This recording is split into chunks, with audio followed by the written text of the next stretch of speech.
to another edition of Football Pod in America. Liam McHugh with Tony Dungy, Rodney Harrison, Mike Florio.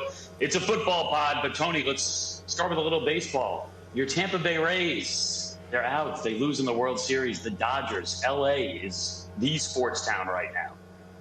LA Dodgers played a great series, and we did as well as we could do. I'm not sure why we made our pitching change. I'm still trying to figure that out like the rest of Tampa, but Rays had a great year, and we're proud of them. Hey, you got the Stanley Cup, right? You go to the World Series. You still have the Tampa Bay Buccaneers, and we're going to be talking about them, Tom Brady, Antonio Brown. We're going to be talking about the best matchups in the NFL this week, but believe it or not, we're going to start with the Cleveland Browns, off to their best start since 1994. They're 5-2. But, of course, going forward, they're not going to have Odell Beckham Jr. He's got that torn ACL, so he's out for the season. You cannot question his talent, but I think if you look at what the Browns do offensively and you look at their schedule going forward, Mike Florio, I'll start with you. How much does this really change for them? Well, I know Odell Beckham Jr. is a great receiver. Now, maybe his best days are behind him. But there's been that constant pressure, that stress to get him the football. And it's always a question, especially when they're not winning. And it just seems to be a burden on quarterback Baker Mayfield. And look how well he played on Sunday without OBJ. You look at their schedule. You look at the games they have coming up. This is a team that can win 10 or 11 this year. Now, they may not be ready to win in the postseason. But for a team that has been as bad as the Browns have been for basically the last 20 years, this is progress. And I think they'll conclude after this season they don't need Odell Beckham Jr., and he'll be somewhere else in 2021.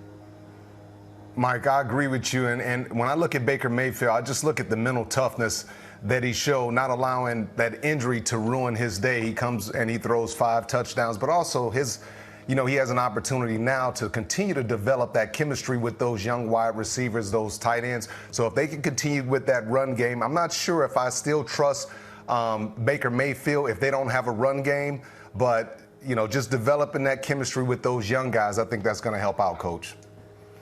It will, and the Browns, no question, they're going to win with running the ball, playing defense, and Mayfield making plays. But taking away great players isn't always good. And Odell Beckham, when they load the box against Cleveland, he still is a threat against one-on-one coverage. They're going to miss that eventually.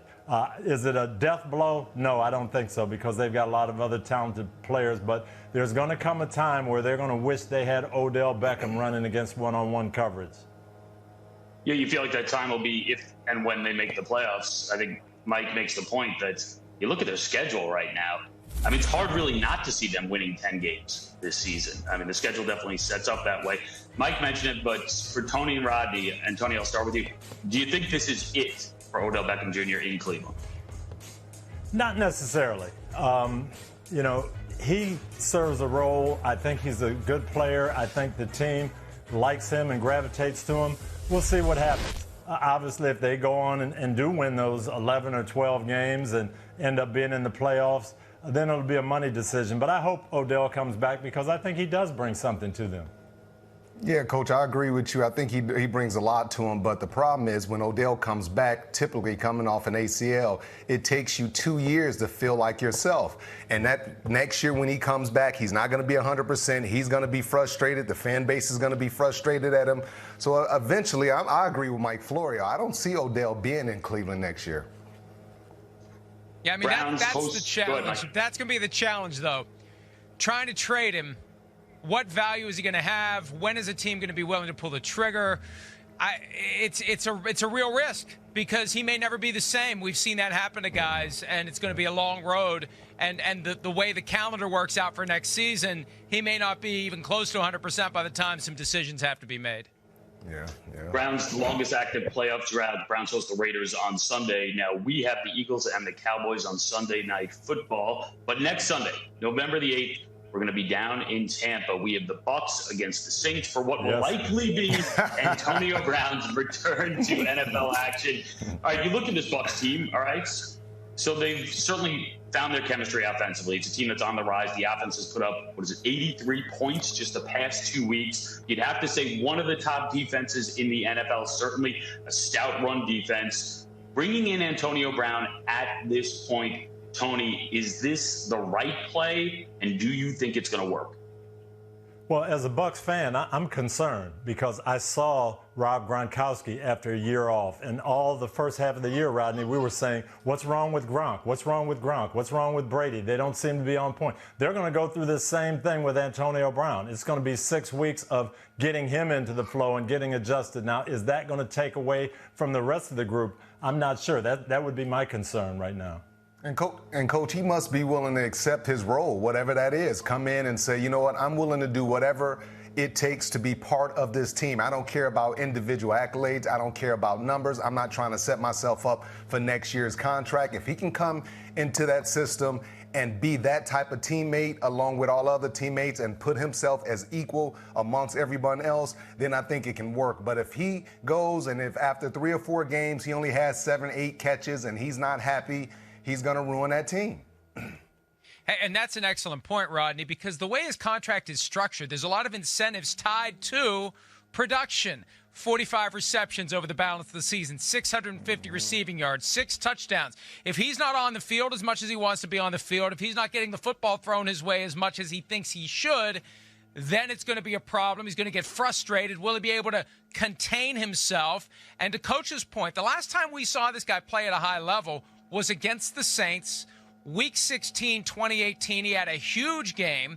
That was the game where Juju Smith-Schuster had the fumble that cost the Steelers the game, cost the Steelers a playoff spot. 2 days later, Juju Smith-Schuster's the Steelers MVP. Antonio gets upset, and that was the pin in the grenade that is still exploding for Antonio Brown 2 years later, and he's hardly played. So what is he going to be? I don't know, and I don't think the Buccaneers really know. And whatever happened with him and Tom Brady for 2 weeks in New England last year must have been powerful because Brady believes in this guy at a time when no one else seems to. But take a look back to week 1, 2, 3, and 4 in the Bucs season, and balls just going off Gronk's fingertips, and balls just going off Mike Evans' fingertips, and we're saying, what's wrong with Brady? He doesn't look good. Well, now 6 weeks later, those are strikes. But it's going to be the same way with Antonio Brown. So he's in there, and the ball's just off his fingertips. Well, what's wrong with Antonio? And, you know, I can see all of this going on while they're trying to get him going. Does it cost them some games? That's what I'd be concerned about. But you know what, Coach, the one thing about it, I just looked at Tom Brady and his leadership and his ability to keep Antonio Brown kind of just honed in and focused and you know, I think they've had conversations. Bruce Arians come out and say Tom had nothing to do with Antonio Brown coming. I don't believe that. I believe that Tom had a big role in him coming to Tampa. Tom is a very unselfish guy. He takes time with each individual teammate. And I think if Antonio Brown connects with Tom Brady and stays within his presence, I think he'll be fine. But if he gets off to selfish mode and he starts doing things on his own limb, then forget about it. He's going to ruin that locker room. One more point, because to a certain extent, the Buccaneers are selling their souls with Antonio Brown. This is a guy who still he's got a pending sexual assault civil lawsuit that's due to go to trial in December. At some point, he's going to be questioned under oath in a deposition. He does not do well in that setting. And they know this going in. They know the NFL is still watching him. They're looking at whatever evidence that case generates. And this could create a huge PR problem for them later. There are people who don't feel good about the move now. But hey, they've already put all the chips in the middle of the table. Now they're throwing their watch and their car keys on top of it to try to win a Super Bowl. But, Mike, let me just say this. Not necessarily, because it's not like they're paying this guy. They guaranteed him $10, $15, $20 million. Isn't it a 1 year contract? $1 million is the base salary? I think I was reading that on your website. Right. So it's not like they're... But it's about what it does to you as an organization. It's not the money. Right. It's doing business if that's the case, with a bad guy. How quick is the hook? How quick is the hook? But that's my point. That's my point. It doesn't matter how quick the hook is. You've already made the decision. I came down on the Patriots last year when they signed Antonio Brown, saying, hey, you know what? You can say all you want about equality and women's rights and caring for the community. This is all about a Super Bowl. And that's what it is for Tampa, and that's the feeling down here. People are excited. The football fans are happy. People are saying, what does this do for our community? There's some unrest here already. But also, let me just hold on, Liam. Hold on. Yeah. If Antonio Brown comes in there and he does something crazy that Bruce Arians doesn't like, then it also puts Bruce in a position where he can release this guy, but it also sends a message to the rest of his team saying, look, yeah, we brought this guy in, but if you're not the right type of guy to be part of this locker room, we're going to get rid of you. So I think in this situation, I believe that Antonio Brown, you know, he does deserve another chance, but if he doesn't make it work, he's going to be gone. Listen, there's a lot there. Just the idea that there's going to be an adjustment for weeks for Antonio Brown potentially, that could be a problem. You obviously have the trial in December. So here we go. Raise your hand right now if you expect Antonio Brown to finish the season as an active member of the Bucs. Ooh. I do. Am I betting my house on it? How much am I betting? All you're betting is your hand. Just your hand. Oh, my hand? Okay, I'll raise my hand. Use your offhand. Rodney mentioned Bruce Arians making the call to get rid of him. You better make sure Tom Brady's on board with it before you get rid of him. That's part of the problem. Yeah. You've empowered Tom Brady. He better be okay with it before AB is run out the door. And I don't think he was okay with it when the Patriots cut him last year. Okay, so Mike Florio ready to bet the PFT compound. Tony, just the left hand. Just my hand, that's all. Rodney, not at all. Hey, coach is willing to bet the mansion in Tampa. Well, that'll be the bet because he can move out of Brady's house and he'll move into that house if it does work out. So, all right, let's focus on a few key matchups because obviously we're going to see Tampa Bay and the Saints in a couple weeks, but few key matchups for Week 8, and let's start with an AFC North showdown. We have the Steelers, the last unbeaten team in the NFL. They visit the 5-1 Ravens. All right, Rodney, I'll start with you. Your initial thoughts on this matchup. My initial thought was how will both offenses handle the pressure and all the different looks that they get. And I tell you this, man, just watching Pittsburgh defensive film, we sit back and we watch T.J. Watt and Bud Dupree and Cameron Hayward. We give them guys props. But you look at linebacker Vince Williams, he's playing as well as anybody on that defense, and that's a name that you don't hear very often. And I think it's all going to come down to Lamar Jackson. Mike Tomlin, that group, hey, let's load the box, the running game. Lamar's been on several games, and they've looked great. There's been some games where he's been just a little bit off, and they've struggled. They're going to put it in his hands to throw the ball. He's going to have to throw the ball to win this game, I believe. And literally, my first thought when I hear Steelers at Ravens is the old Hines Ward story about the bus pulling in and getting 3 generations of middle fingers from Ravens fans when they'd go to Baltimore. But, to Rodney's point on Vince Williams, look at the hit he put on Ryan Tannehill down near the goal line in the first half of Sunday's game. The Steelers deal with mobile quarterbacks in a very direct, abrupt, and violent way. Now, first they got to catch Lamar Jackson, but I guarantee you, they did it to Carson Wentz.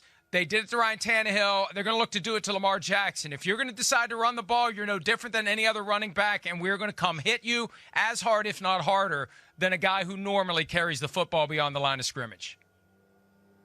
And, Tony, back to you. I mean, we did see that Tennessee – the Titans come out, and they did score in the second half of them. But is this all about throwing the football? Because if it is, this is a passing offense that right now only the Jets have a worse passing offense in the NFL. Well, Mike Tomlin knew last week, I've got to stop Derrick Henry. And I'm going to sell out to do that, and they did in the first half. Ryan Tannehill got some things going in the second half. They're going to come in and say, we've got to take the running game away. We can't let Lamar run the ball. We'll do some things, and there's going to be some things open in the passing game, but he's got to hit them, and I think that's the way the game's going to go. If Lamar hits them, I think Baltimore will have a big day. And, Rodney, one last thing for you, because obviously we spoke about Antonio Brown and the Ravens. They signed Dez Bryant to their practice squad. We're not going to see Dez, at least for a little bit. Do you think Dez Bryant has an impact on this team in the passing game going forward at some point?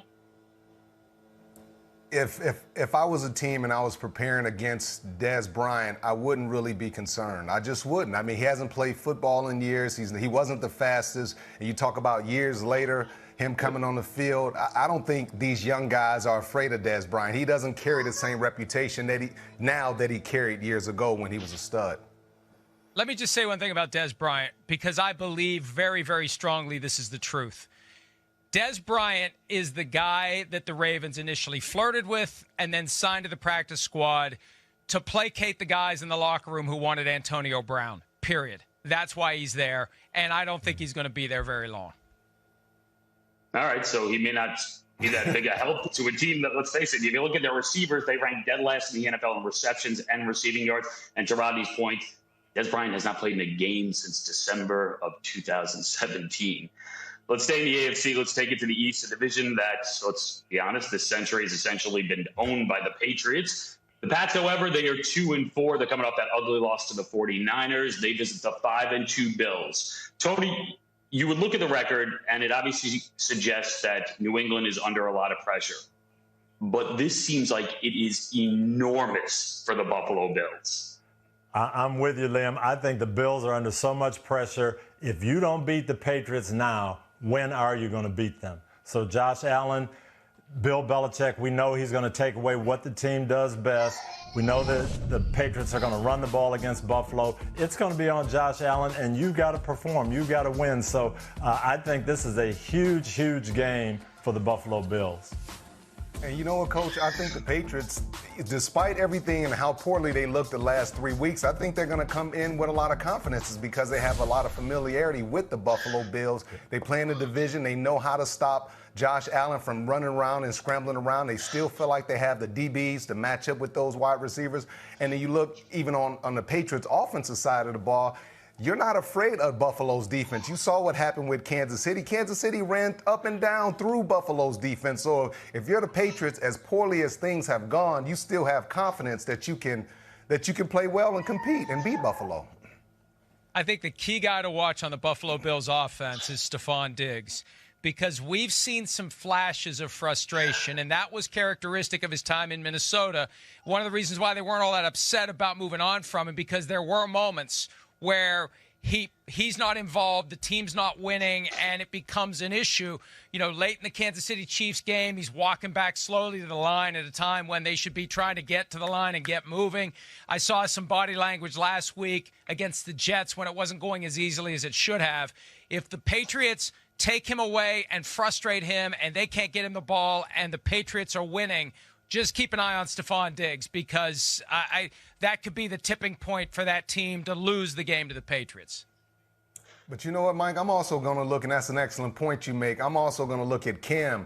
And my question is, and this has been my question since Cam came to the Patriots, once he faces adversity, and this is adversity, how will he deal with it?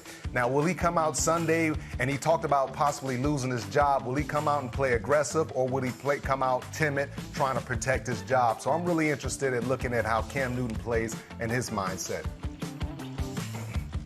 And Rodney, back to you. If Cam doesn't play well, the Pats fall to 2-5, where do you think they go from here? I just have to see how the game plays out. If the game is on Cam, then you might look to Coach Belichick to make a possible change. What do you think, Coach? I think Cam's going to play well because I think they're going to run the football, and that's going to set up a lot of things for them. I'm looking at the other side. I know how the Patriots are going to play. The Patriots are going to play a good game. I want to see if Buffalo comes with their A game. Yeah. I got to tell you, I went to school in Buffalo. I lived in Buffalo for 4 years. I can almost feel the tension, and I'm all the way downstate in New York right now. This is a place that for so long expected nothing to go right, and that's the Bills and the Sabres, guys. Now the Bills are good, and having hope sometimes becomes a dangerous thing for a fan base because you're nervous going into big games like this. All right, guys, we move on to 40. What? I bet you a steak dinner. My Pats against your Bills. All right, we'll do the steak dinner at Tony's house, which he's also betting. We'll combine all the bets into one gigantic bet. The 49ers, they crushed the Pats last week. They visit the Seahawks on Sunday. 49ers at this point lead the world in high ankle sprains. They are depleted at running back. But Mike Florio, Kyle Shanahan, and his team have bounced back from those back-to-back losses to Miami and Philadelphia. It looks like he has got a plan. What do you think of the job that he's done? What a turnaround after getting blown off the field by the Dolphins 43-17. I thought they were done. I thought it was over. They were starting that 7-game stretch, and they're 2-0 so far. They beat the Rams in primetime. They beat the Patriots in a big spot. Now this is their opportunity to go back to the place where They nailed down the 1 seed last year, but it's a very different team. And this Seahawks team, the fact that the Seahawks lost on Sunday night is going to make it even harder to go in there and beat them. This is a high-stakes game for both teams. All 4 teams in the NFC West are great this year. And Kyle Shanahan is showing that he really is, and I've been saying he's got the potential to be the next Belichick. What he can do with whatever he has, however many guys are injured, however many guys aren't his usual starters, just plug the next guy in and we make it work. And the way that offense works with whoever just happens to be hanging around, it's incredible.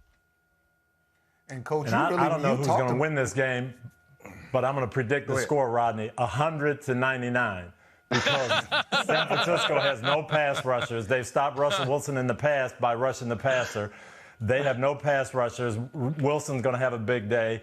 The 49ers are going to run the ball with whoever they put back there. They may put George Kittle at tailback. They're going to run the ball and pound this Seattle defense. So I don't see anybody stopping the other side.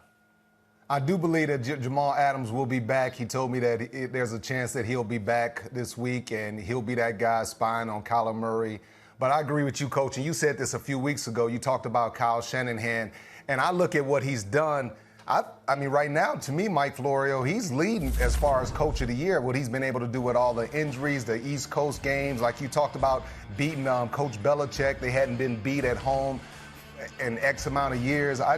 Kyle Shanahan has been absolutely terrific, and that was a great comparison because he is probably the smartest, youngest, hottest coach out there right now. Like 199 total points. I'll let Al Michaels know. I think that'll take the over for the week. Take the over. But, Tony, I do want to go back to you because we talked about this a few weeks ago. This is, again, and we saw it Sunday night, this is Seattle kind of living dangerously. It makes for thrilling games, but you got to wonder, I mean, can you win it all playing like this? No, you can't. You're living dangerously. Every game comes down to the last possession. You hope to score on the last play or stop the opponent on the last play. You can't do that week in and week out. Seattle has to play perfect. They've got to minimize their penalties. Russell Wilson has to be on point every single play. So I just think you're going to see this happen to Seattle, and they're going to play exciting games. They're going to win their share of them. But in the big games, that lack of stopping people is going to catch up with them. Yeah, you just don't. They don't have pass. They don't have pass rush. I mean, you can't get to the Super Bowl and win the Super Bowl without pass rush. Rodney, I just have one final question on this game for you. If I gave you a 15-yard lead, would DK Metcalf run you down before you hit the end zone? Now at 47, yes, but back when I played, heck no. Budda Baker is slow. And you know what? He is slow. Mike Florio, you need to pump him up for possible Defensive Player of the Year, but he is slow. He's only 195 pounds, and he gets caught behind by a wide receiver. Come on, Coach. That was a great play. I don't know what to say about that. You usually don't see that. Although we did see Benjamin Watson catch Champ Bailey the same way. I think there's something about competitive guys that just aren't going to give up. And that showed me a lot from DK. But remember, Coach, when he was running end zone and remember the DB knocked the ball out of his hands?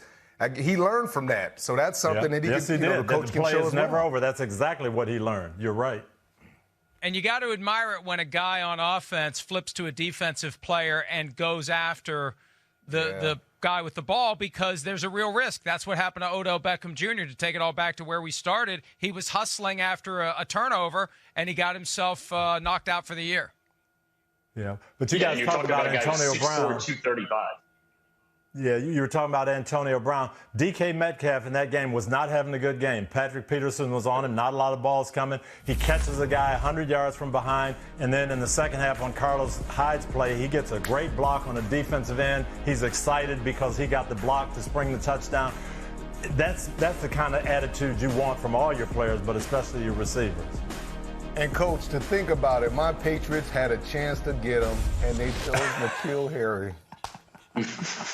Where would Cam be right now if he had DK Metcalf, Mike Florio? That's why you may be the next GM in New England. You know, where would Cam be? Maybe Brady doesn't leave.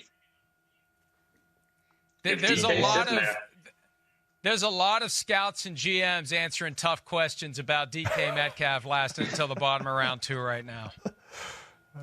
All right, let's finish with a couple of teams that have been answering a ton of tough questions, and that is our game Sunday night Philadelphia and Dallas. The NFC East, it's still anyone's division. So here we go. Tony, initial thoughts on this Sunday night match? Well, I want to see what happens with Dallas. What do we see from them? You're playing on Sunday night. You're playing a division game. You've been embarrassed the last couple of weeks. What are we going to see from you? Just like we saw from the San Francisco 49ers. We saw championship heart after that debacle against Miami. Are we going to see that from Dallas?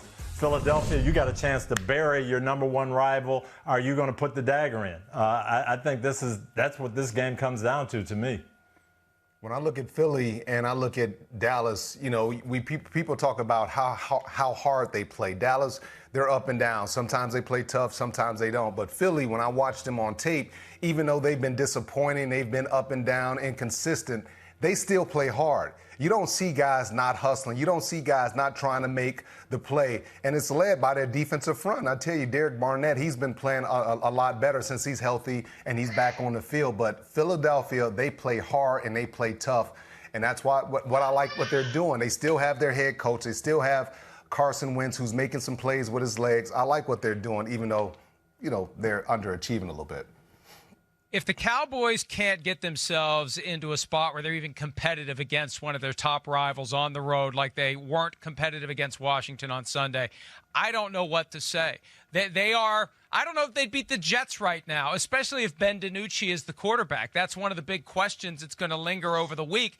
Can Andy Dalton be cleared to play on Sunday night? If not, it's Ben DiNucci and Garrett Gilbert, and that explains why the Eagles are 7.5-point favorites, guys. We're going to find out on Sunday nights. You guys will be in the studio. I will be in Philadelphia. And we got a couple more days to decide on our picks, Rodney, because right now you and I are the NFC East of picking games this season. It's been rough. We're going to turn it around. It starts this weekend. Guys, thanks so much for doing this. Thanks, man. I just got to stay humble, man, and get back focused. I can't listen to America. That's what kills me when I listen to America. Block out the noise. Block out the noise. I've been siding with America. Maybe this weekend it changes. That relationship, maybe we need a little break. We'll see. All right, guys, thanks so much for doing this. In the immortal words of Rodney Harrison from last year, I hate America. Remember that one? You remember everything, Florio. He does. Don't forget that either. All right. I think it's great. Harrison 2020. I hate America. The campaign slogan going forward. Hi, I'm Mike Tirico, and thanks for watching. Make sure to hit subscribe for the latest news and highlights from NBC Sports.